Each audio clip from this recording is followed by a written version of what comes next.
Good evening and welcome to this Hump Day edition of the Angela Ray Show. If you're catching our broadcast on the replay, thank you so much for hanging out with us, even though you didn't get a chance to catch the show live. As always, we're going to give you an opportunity to get on the broadcast. When you get on, shout out where you are listening to us from today. And we have a very exciting show planned for you again for this Wednesday evening edition.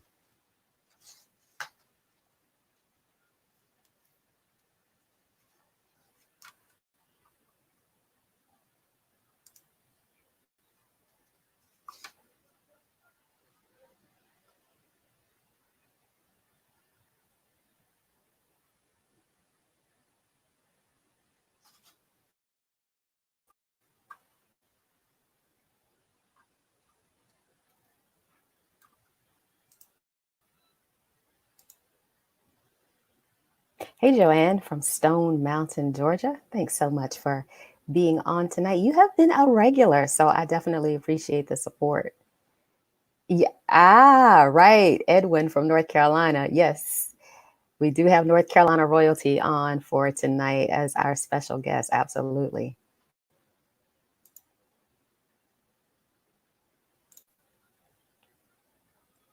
So, as always, we are going to get started with our show tonight. And we're going to kick it off with our Ray of Motivation moment. So, my Ray of Motivation moment tonight is all about being hidden in plain sight. So, a few years ago, I had a speaking engagement in a rural part of the state. And, as I am going through everything that I need to do before I leave, I remembered I needed to drop a package off at the FedEx. I had to gas up the rental car, check out of the hotel. So, I'm driving just a little frantic. And I get to the hotel and there's this huge FedEx truck just kind of blocking the entrance. And I was like, okay, do I park near here? Because I don't want it to hit the rental car, but I really wanted to be close to the door so I could, get out pretty quickly once I was able to check out of the hotel. So I go back inside the hotel, I'm throwing everything into my luggage, and I decided to look on my phone because I wanted to see where a FedEx drop box might be. Again, I'm in a rural area, so I'm looking at this places feature on my phone, and I get downstairs and it hit me. Wait a minute. There's a FedEx truck outside. I should just give the package to them. There's an author by the name of Janine Roth, and she has a book called Women, Food, and God. And she talks about things being hidden in plain sight. And so often for us, that is how things are in our lives. If maybe you are financially strapped right now, as many people are during this pandemic, but you have a talent to do XYZ, that might be the thing that's hidden in plain sight. That may be the source of overcoming your financial hardship. And, sometimes we get a little anxious about how we get started. But a while ago, I heard this thing that it came out. It was called the internet, where there is a wealth of knowledge for you to Google and get on YouTube and start searching to figure out how you can get from point A, which is where you are now, to point B, wherever you want to be in the future. I want you to think about that. There's so many things that right now may be hidden in plain sight.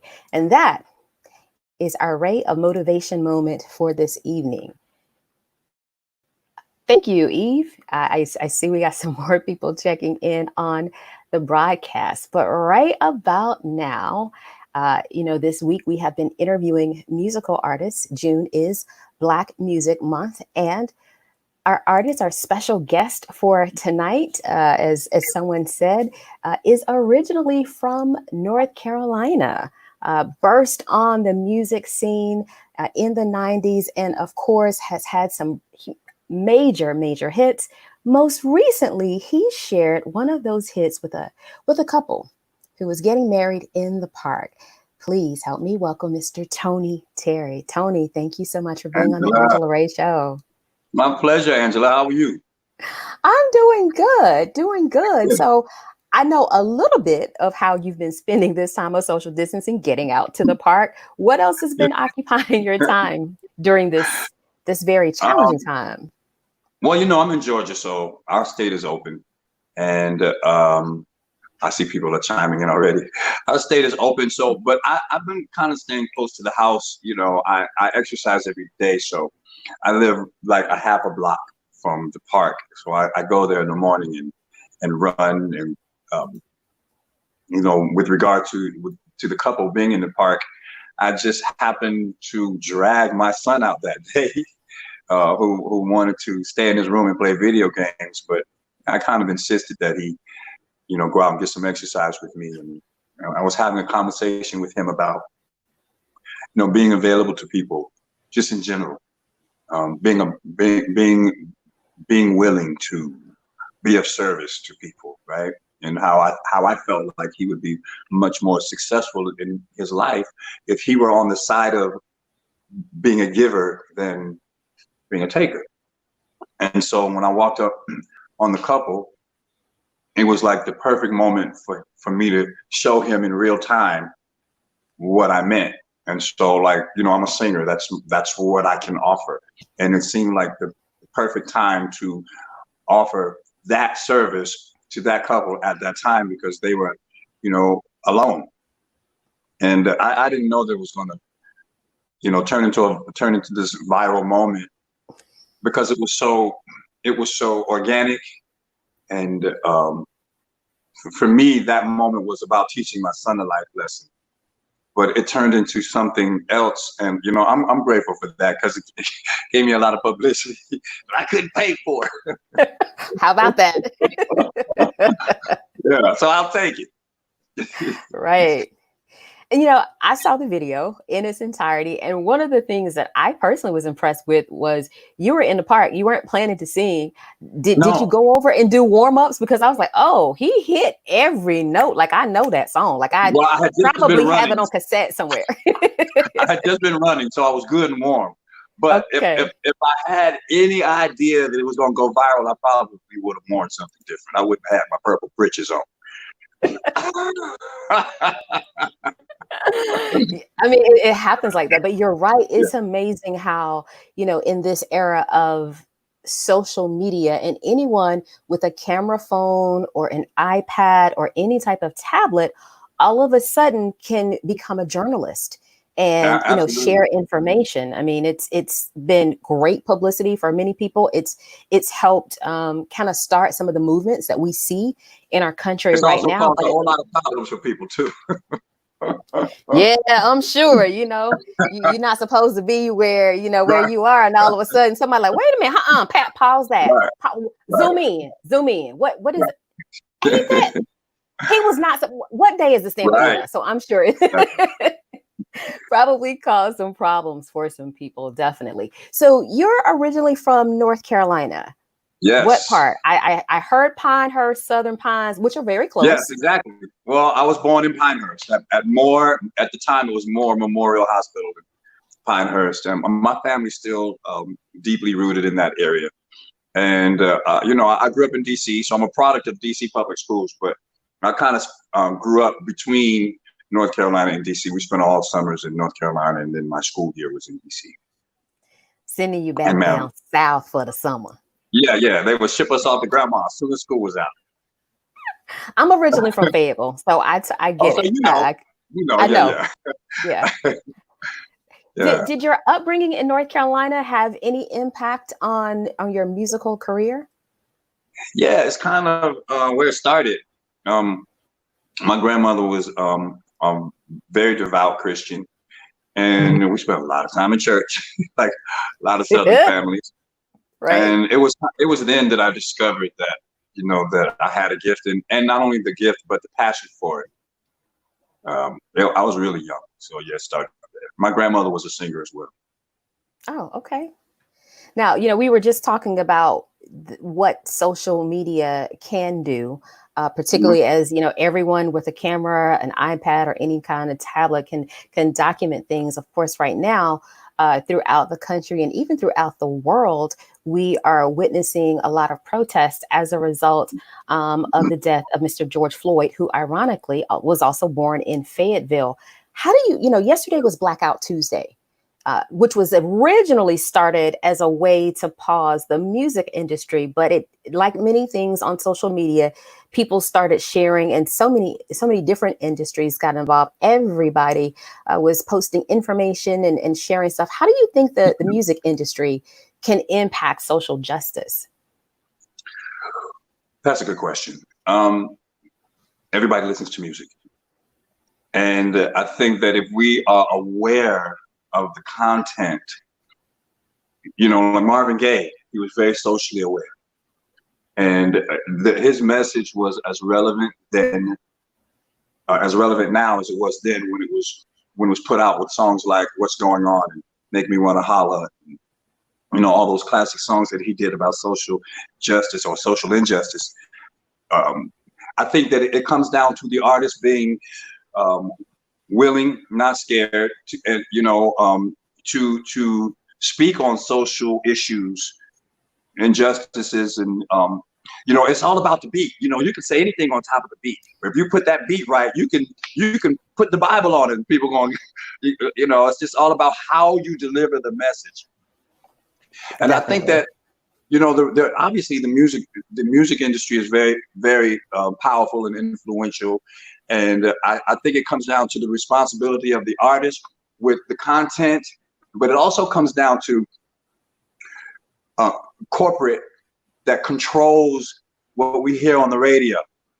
You know, yeah. it seems like music of late has been dumbed down. And, you know, the message of social injustice or social awareness is the music that would be probably not played on the radio. And I think that we kind of, you know, we have to start there. So I do Tony Terry Tuesdays. And I did one last night during the Tuesday blackout because I thought that it provided a distraction. You know, every time I turn on the TV, it's something going on negative, and you know, at first it was coronavirus, and now it's George Floyd, and you know, my condolences go out to his family, but it's depressing. So you know, what I do, I think is provide a distraction. You know, you mentioned Marvin Gaye, and I just recently, probably earlier this week, posted a quote from his song, What's Going On. Which musical artist has had the biggest impact on your career? Oh, that's a good question. But I think that I'm probably the result of all the people that I grew up listening to. In terms of messages like what Marvin would sing about, and Stevie Wonder, and Donny Hathaway, you know, who sang songs of unity. You know, he ain't heavy, he's my brother. You know, we're all responsible for each other. So I grew up. I grew up in the era of the '70s when. I mean, I was born in '64, so I grew up during the time of Michael Jackson and Peabo Bryson and Marvin Gaye and Stevie Wonder and the like. And I am all of that. I'm all of the people that I grew up listening to. That's who Tony Terry is. So you were just not just one. I got you. You were impacted by a lot of people. Right. Yeah. Yeah. So it's been what, almost 30 years since you released With You, and you know, people hear that song. I actually saw you sing it at oh gosh, it's escaping me now, in Atlanta. I'm a Delta, and I believe that you were at one of our Founders Day event. As a matter of fact, we were not. Most of us didn't know you were coming, so all of a sudden we hear the music. Yeah, I was like, wait, is that him, or is it just like, you know, a track? Yeah. But you know, just seeing the audience, I know there were like 2,000-3,000 of us in the hotel, and seeing the audience, may have been maybe just 2 or 3 years ago, but that song is just like you released it yesterday. What do you think has been the key to the longevity of how fans gravitate towards that particular song? When I first heard With You, when it was being played for me as a song to consider by my friend Raymond Reeder, who wrote it, by the time it got to the first chorus, "It's for real what I feel," I stopped the tape and said, "When are we recording the song?" I mean, I hadn't even listened to the whole song before I decided I have to do the song. I thought it was honest.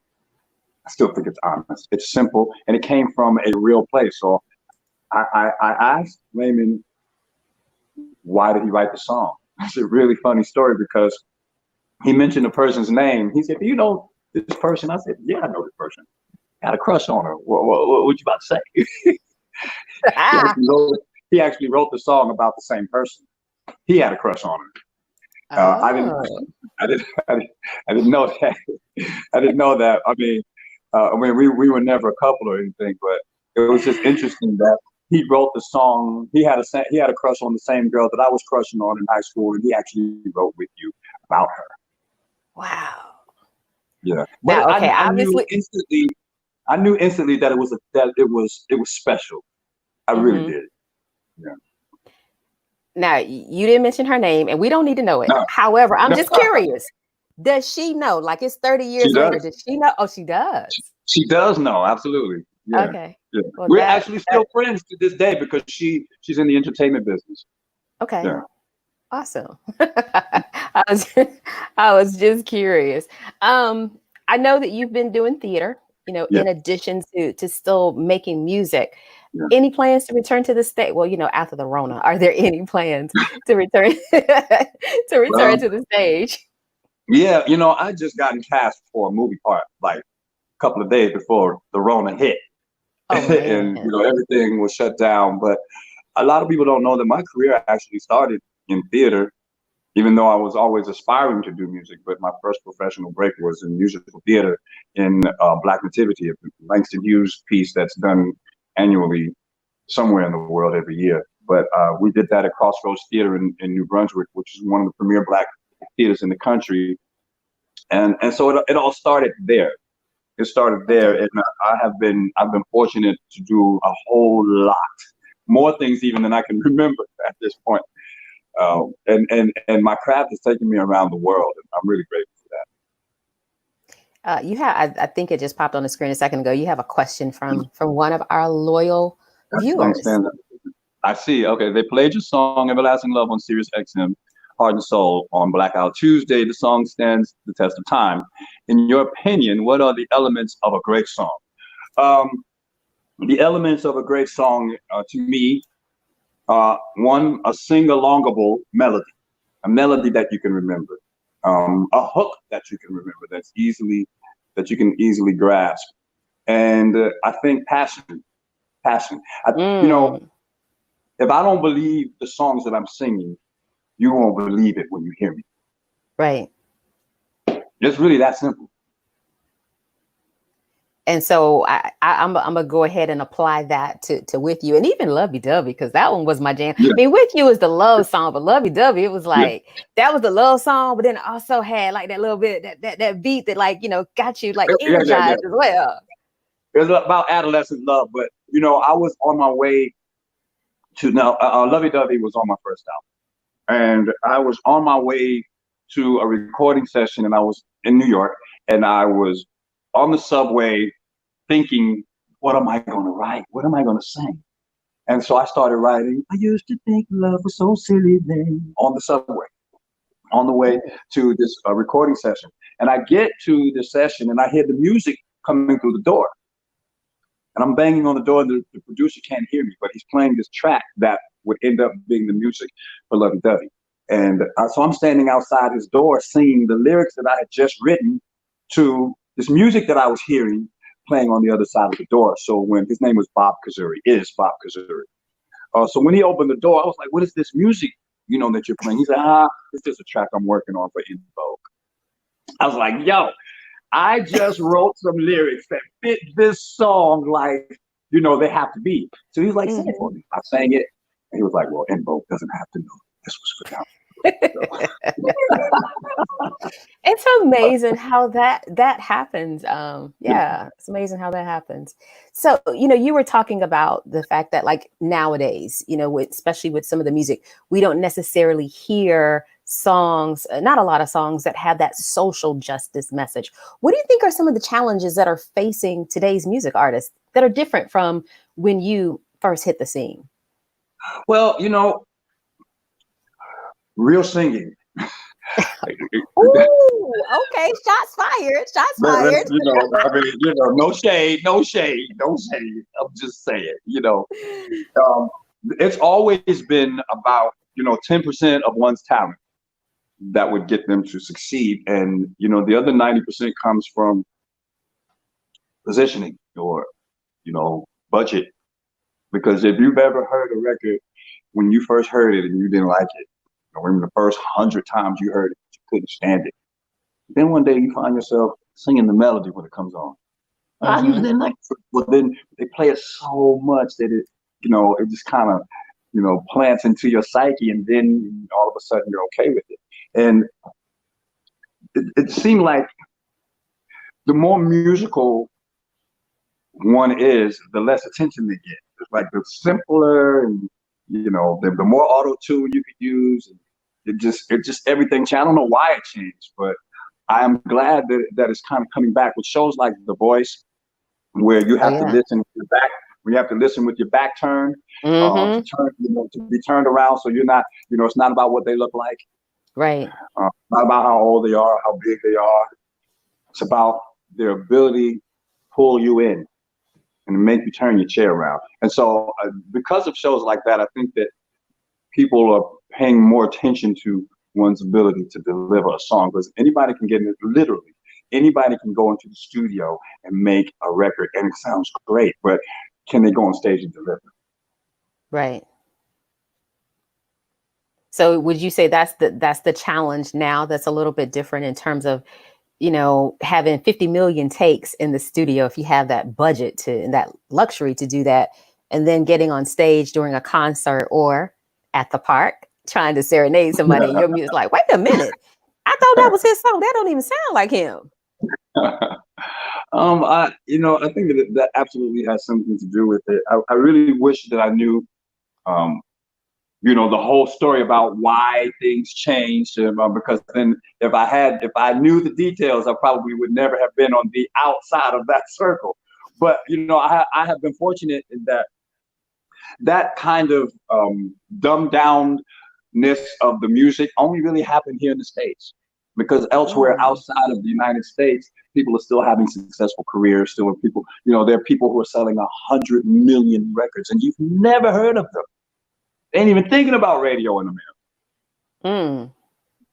Especially with the advent of the internet, you can go global, and not one of your songs ever be played on the radio, and you're selling millions and millions and millions of records. So what's next for you musically? I'm working on an album right now for LaRue Music Group. It's a concept album. Really, really excited about it. Great songs. I just started recording it about 2 weeks ago, and I have about another month or so of recording to do. And the label wanted to wait until next year to drop it, Valentine's Day, but I think I'm trying to talk them into going ahead and putting it out this summer because I think it's necessary. Okay. We have another question from one of our viewers. Would you consider recording a love song that I wrote? I guess you wrote, Eve Rucker. It's also the title song to a musical, your musical, You Made Me Believe Again. That's an interesting title. Eve Rucker, I'd love to hear it. Inbox your book. Okay. I am Tony Terry at Gmail. What was that again? I'm sorry? What was that email address again? I am Tony Terry at Gmail. All right, Eve. I want my cut. I want to be in the video. I want to be in the video. Okay, let me see. Since you have a veteran in the business, I have to ask, what song is that got away? What song do you wish I recorded? Oh, okay. So I was contacted by Disney years ago to do A Whole New World. A whole new world. Yeah. A new fantastic point of view. Da, da, da, da, da, da. They sent that to me first. And my managers passed on it without telling me. They didn't tell me until after it was done. In fact, someone from Disney, I was on the road, and someone from Disney I ran into, and they were like, why didn't you want to sing that song? I was like, well, what are you talking about? Well, we sent you A Whole New World. Peabo Bryson ended up singing it, and winning a Grammy and an Oscar for it with Regina Bell. And I was like, I didn't know. It was like, dude, we sent the song to your management and they passed on it. Well, of course, I was hot by then. I went back to the company and was like, what did this happen? And they were like, yeah, well, why? If Disney calls, you answer the phone. Right. You know what I mean? So I can't even explain how it got away, but it didn't get to me. And had it gotten to me, I probably would have recorded.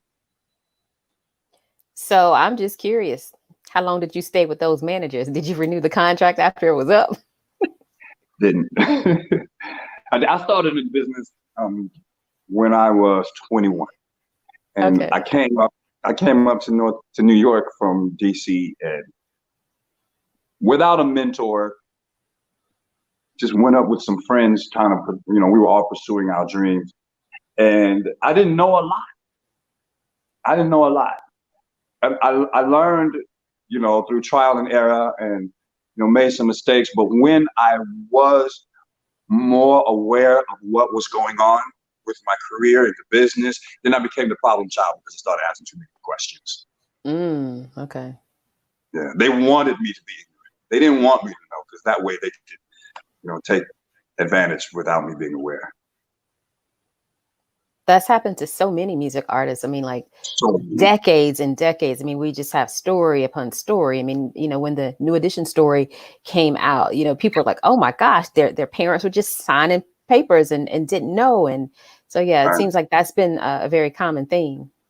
Yeah. So when people ask me, what advice I would give to an up and coming artist, I'd say, well, the primary thing is, if you're going to do business, if you're going to be in the music business, show business, half that word is business.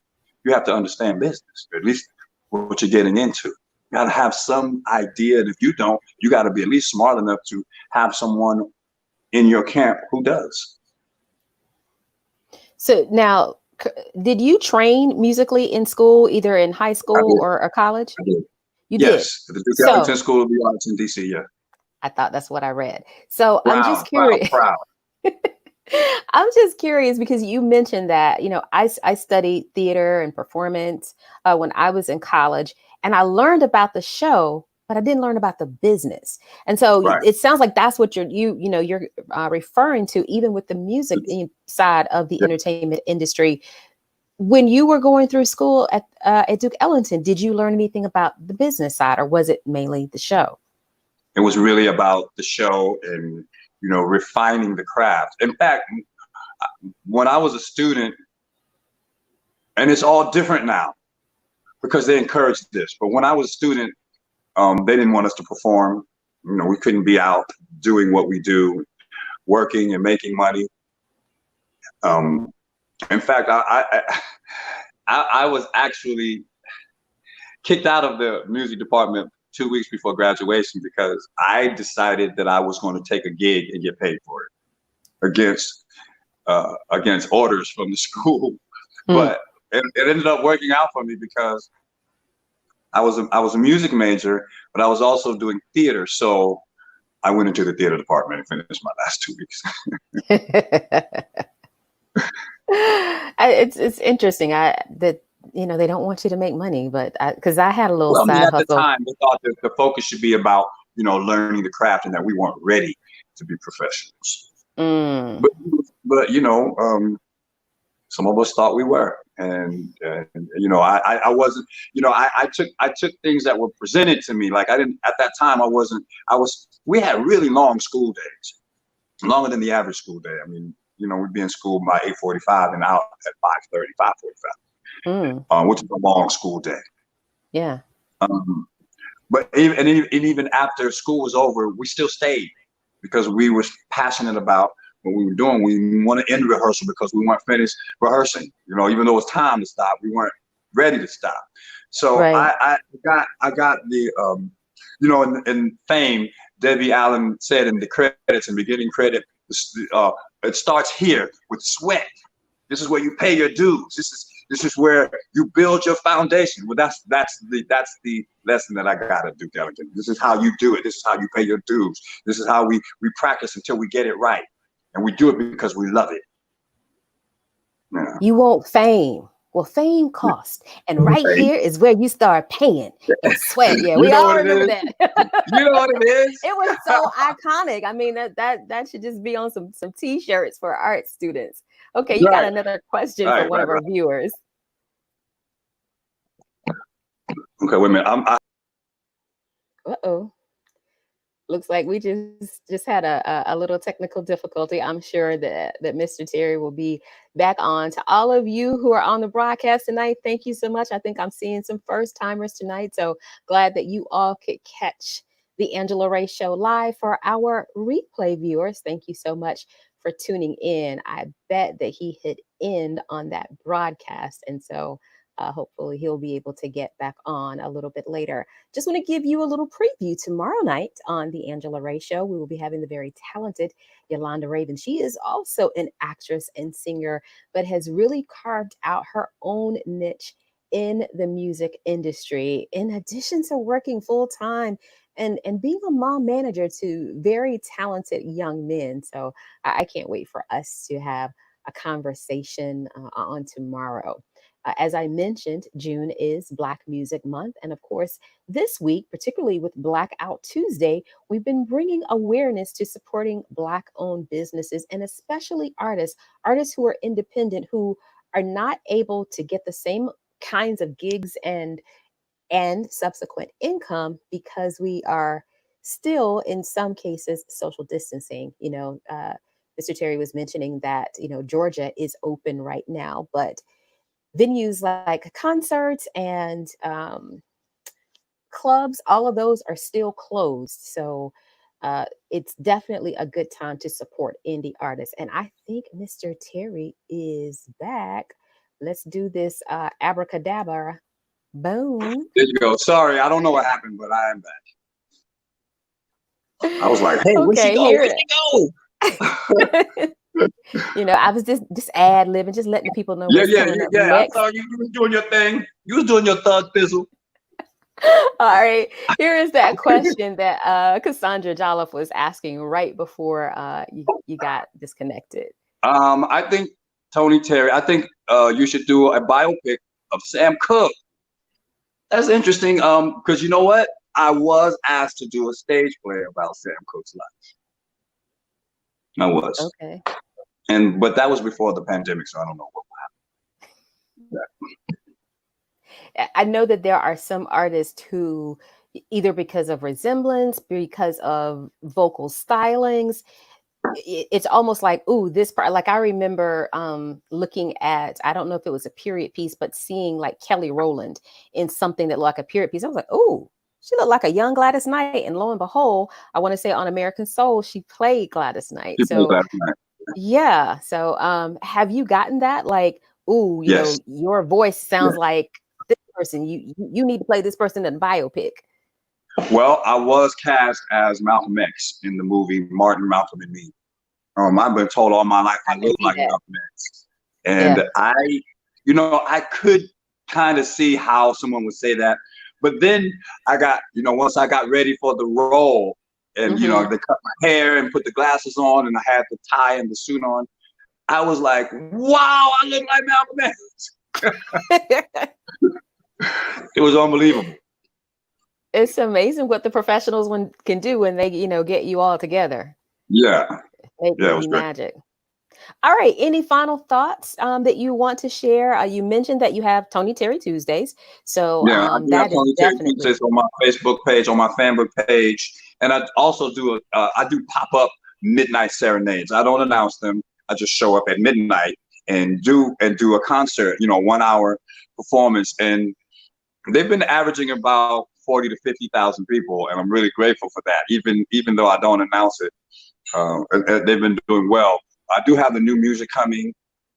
I'm really excited about it. And, if you want to reach out to your boy, I'm easy to find on social media.